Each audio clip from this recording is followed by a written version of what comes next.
नमस्कार, मैं Satyendra Kumar Sharma, typing instructor, TCAB NI EPVD Dehradun से Hindi braille shorthand dictation class में आपका स्वागत करता हूं। तो शुरू करते हैं।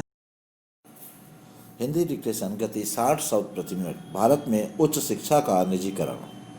शिक्षा मानव जीवन का प्रमुख अंग है। शिक्षा के फलस्वरूप ही हम पशुता की निम्न कोटि से ऊपर उठकर मानवता का पाठ पढ़ते हैं। प्राचीन ऋषि उच्च आदर्शों की प्राप्ति, मानव ज्ञान के हस्तांतरण और आत्मा के निर्विकार रूप को पहचानने के लिए शिक्षा को बहुत महत्व देते थे। उस समय शिक्षा राजाश्रय मात्र पर नहीं टिकी थी और गुरु को सर्वोपरि माना जाता था। प्राचीन भारत में शिक्षा का प्रमुख साधन गुरु ही होता था। गुरु दो प्रकार के होते थे, अपरिग्रही और वृत्ति भोगी।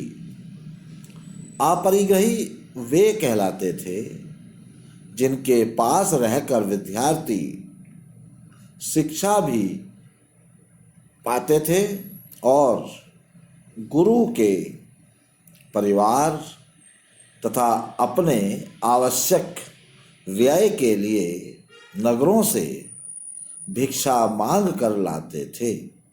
उस भिक्षा से ही गुरु परिवार एवं गुरुकुल में स्थित समस्त विद्यार्थियों का काम चलता था। ये अपरिग्रही गुरु अत्यंत सादा जीवन व्यतीत करते थे। इनके यहाँ नित्य प्रति भिक्षा में जो कुछ अन्न या धन आता था, उसी में गुरु एवं शिष्यों का जीवन निर्वाह होता था। वाल्मीकि, कणाद, गौतम, पतंजलि, संदीपन आदि ऐसे ही गुरु थे।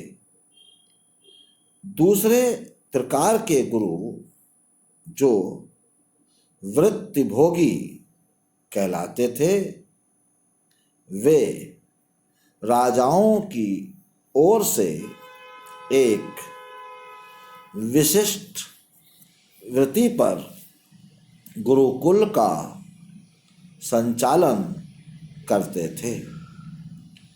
ऐसे गुरु प्राय राजकुमारों और श्रेष्ठी पुत्रों को ही गुरुकुल में प्रवेश देते थे। द्रोणाचार्य, कृपाचार्य आदि ऐसे ही गुरु थे। इस प्रकार शिक्षा निजी क्षेत्र में प्राचीन काल में भी संचालित होती थी। उच्च शिक्षा के क्षेत्र में तक्षशिला और नालंदा विश्वविद्यालय गुरुकुल की पद्धति पर आधारित थे। इनका संचालन राज सहायता पर निर्भर नहीं था। इस प्रकार शिक्षा के निजीकरण की अवधारणा बिल्कुल नई नहीं है। यह निजी स्वामित्व की बहुस्तरीय मात्रात्मकता प्रदर्शित करती है।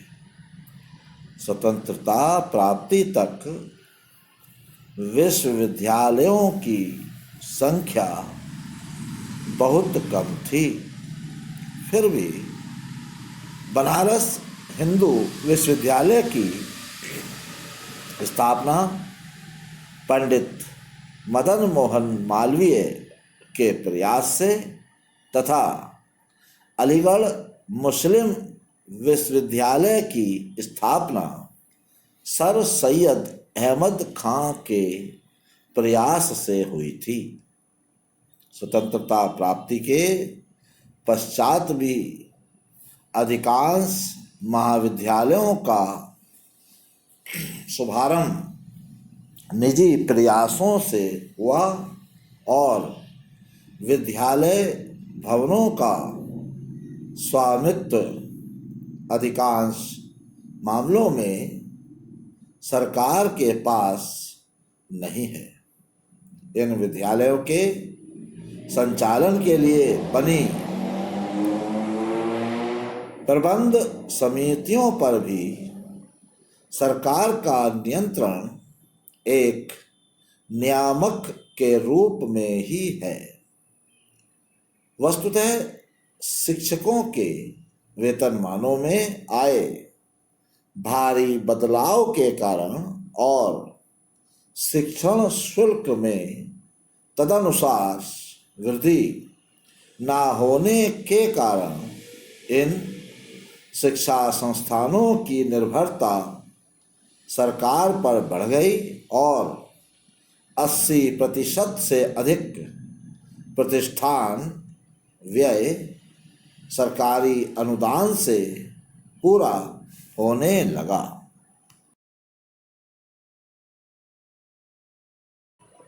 तो आज के लिए बस इतना ही। धन्यवाद।